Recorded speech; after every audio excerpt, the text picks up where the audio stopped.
प्रस्तुत है 2020 का लेखा जोखा। साल 2020 कोरोना के नाम रहा।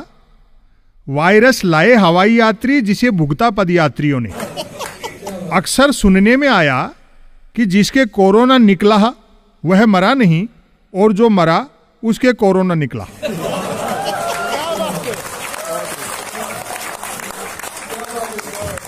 जो हो, अवसरवादियों ने आपदा को अवसर में भरपूर बदला। चर्चा यह भी रही कि अवसर बनाने के लिए ही आपदा पैदा की गई है। अधिकारों की मांग करने पर सरकार ने कर्तव्य याद दिलाए। भूखों ने रोटी चाही तो उपवास के फायदे बताए गए। वैसे तो कोई बोला नहीं, जो बोला उसे चुप करा दिया गया।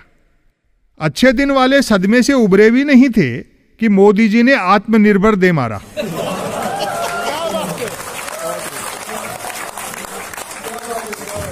भाजपा के कॉपीराइट वाला कैसेट निरंतर बजा।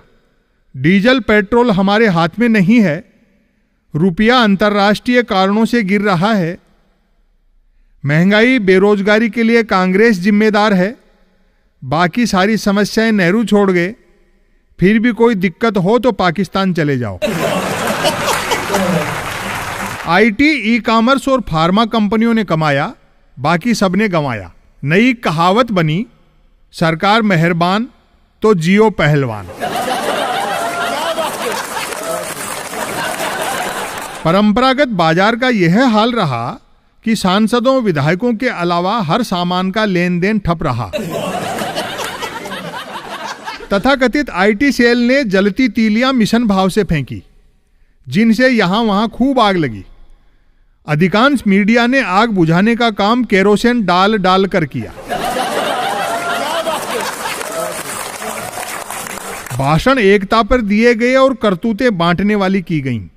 जिन्हें न्याय देना था वे खुद मांगते नजर आए। स्वच्छ भारत अभियान बेहद सफल रहा।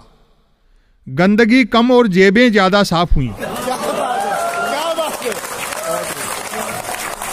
लोकतंत्र मुरझाता गया, कमल खिलता गया।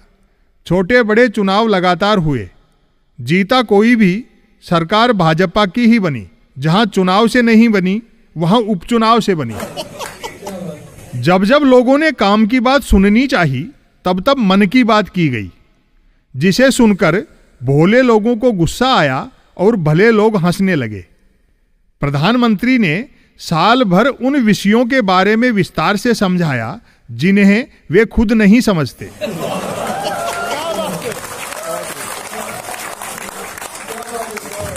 सिनेमा कलाकारों के यहां से ड्रग्स वगैरह बरामद हुई और छापे वापे भी पड़े। शायद यह कड़ा संदेश देने के लिए कि राजा के रहते तुम कौन होते हो अभिनय करने वाले। कवि सम्मेलन मुशायरा भले ही जूम पर हुए पर झूम कर हुए। कवियों शायरों ने आपस ही में कही सुनी। हर एक को एक सुनाने के चक्कर में 50 सुननी पड़ी। दाद उसी कवि शायर को मिली जिसने दूसरों को दी। आम आदमी तय ही नहीं कर पाया कि चीन की दुश्मनी और अमेरिका की दोस्ती में से कम घातक क्या है।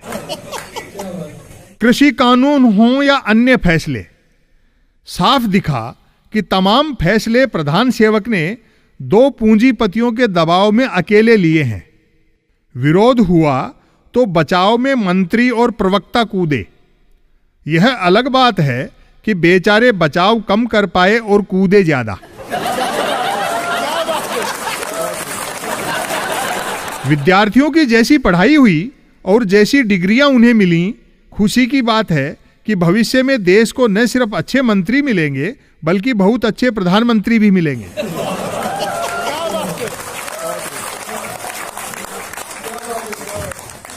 कुल मिलाकर 2020 में करिश्मा घटा और दाढ़ी बढ़ी।